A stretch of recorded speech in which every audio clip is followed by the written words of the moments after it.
à tous et bienvenue pour ce 7e jour du Vlogtober. On est lundi, c'est jour de ravioli. Non, je rigole. Alors, je vais d'abord parler lecture. J'ai avancé dans Abigail cette nuit, j'en suis au chapitre 11, à plus de la moitié je pense maintenant, 342 pages. Nous suivons toujours Abigail qui habite dans la ferme des Mouniers. Elle va apprendre un secret de... un secret de famille, comme son nom l'indique, en général dans les familles, voilà. Elle va découvrir quelque chose, donc c'est son cousin Patrick qui va lui avouer. Ça va changer un petit peu. Patrick va changer sa façon de voir sa cousine et il va essayer d'abuser d'elle. Voilà, hein, on va rentrer dans le vif du sujet, n'est-ce pas? Abigail continue à avoir bien évidemment des morts, des fantômes. Et petit à petit on se rapproche de l'histoire du Moulin du Loup, donc de Claire. On rencontre personne, mais les personnages vont rentrer un petit peu dans l'histoire, donc on va avoir Janine, on va avoir comment il s'appelle, l'instituteur qui est pas loin de chez elle, là chez qui elle va faire des cours, va lui prêter le livre de Jean qu'il avait écrit sur les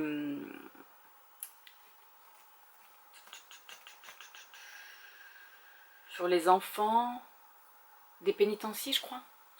Je crois que c'est quelque chose comme ça. Le bagne, je crois que c'est sur le bagne, enfin quelque chose comme ça. Voilà, donc on avance pas mal dans l'histoire. Voilà, pour Abigail. Ensuite, il faut qu'on avance dans la lecture du tome 2 du livre perdu du sortilège. Donc c'est le nœud de la sorcière de Deborah Harkness. Moi je l'ai eu aux éditions Orbit, donc c'est Kalman Levy. Et j'ai choisi de prendre le magnifique marque-page de l'illustration La Sorcière. J'ai commencé hier soir parce que vu que je suis au chapitre 11 d'Abigail, il faut que j'attende Emily. Donc je ne peux pas lire plus. Et bien il est pile poil, il est très grand. Donc là, dans le tome 2, nous avons Diana et Matthew qui sont partis dans le passé afin que d'autres personnes puissent l'aider à utiliser ses pouvoirs de voyageur dans le temps. Voilà. Voilà pour ça. Ensuite, je vais préparer mon vlog du week-end. Voilà. Ce week-end a eu lieu le watch along avec Elise de la chaîne A Book and Cup, donc c'est surtout sur son Patreon. Il fallait qu'on regarde la saison 1 du livre perdu du sortilège. Attendez, hop là. Donc après avoir lu le tome 1 du livre perdu du sortilège, il fallait regarder la saison 1 qui est A Discovery of Witches. Vous entendez mon canard? Carmen qui n'est pas contente parce que je parle avec vous et pas avec elle, voilà. Je n'ai pas pu le regarder parce que je n'étais pas là, donc là j'ai branché l'ordinateur. Ce que je vais faire, c'est que je vais d'abord préparer mon vlog du week-end. Je vais condenser les 3 jours, de toute façon vous les aurez vus bien évidemment. Ensuite je vais lancer la saison. Normalement elle est sur plein de plateformes à louer, je crois qu'elle est sur Amazon Prime, donc je vais regarder ça. Et en même temps je vais faire un petit peu de DP. Voilà, il est déjà 13h20. Voilà, je pense pas faire autre chose. J'ai déjà lancé une machine. On va voir, mais je vais déjà faire ça. J'ai brodé hier dans la voiture, vous avez vu. J'ai avancé. Où est-ce que je l'ai mis? J'ai pas sorti mon point de croix. Voilà, donc j'ai fait celui-ci. J'ai bientôt terminé. J'ai hâte que ce soit terminé. Et je sais pas, je pense que je vais le mettre en cadre parce que je trouve trop beau en cadre. Allez, sur ce c'est parti. Je me mets au travail.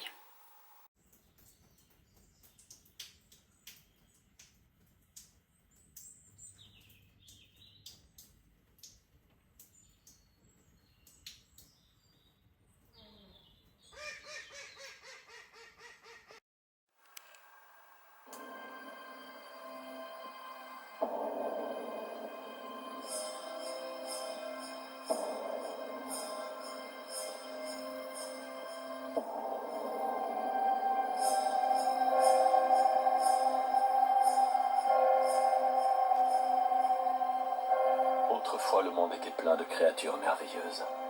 Mais aujourd'hui...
On se retrouve un petit peu plus tard. Donc j'ai vu le premier épisode de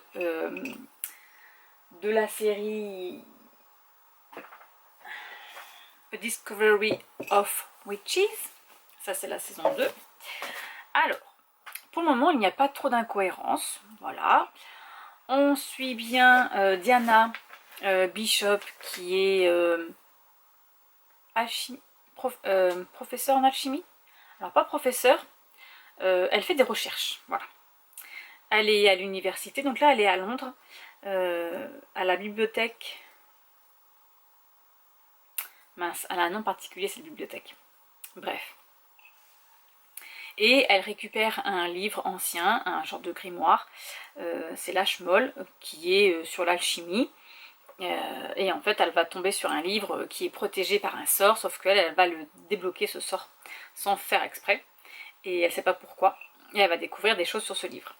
Sauf que bien évidemment, alors elle c'est une sorcière, bien évidemment les vampires, donc pour le moment il n'y a que les vampires, ils ne parlent pas trop des autres êtres surnaturels, vont vouloir aussi ce livre et elle va rencontrer Matthew qui est un vampire et qui recherche ce livre parce que normalement dedans il est noté la création des vampires, comment ils ont été créés et forcément il ne veut pas que ça tombe aux mains des sorciers et des sorcières, notamment d'un certain sorcier parce que ils veulent pas qu'on les détruise, qu'on donne la solution pour les détruire, bien évidemment. Donc là, il a rencontré Diana et il lui a dit que, il lui a expliqué qu'elle avait découvert ce livre et que d'autres personnes vont vouloir le trouver. Voilà, pour le moment ça va. Alors moi personnellement le personnage ne me déplaît pas, ça va, il est assez charismatique, c'est bon pour un vampire. Il va très bien pour un vampire. Et la fille ça va aussi, elle me plaît. Voilà, il n'y a pas d'incohérence. Donc là je vais lancer le deuxième épisode, mais je vais vous laisser ici.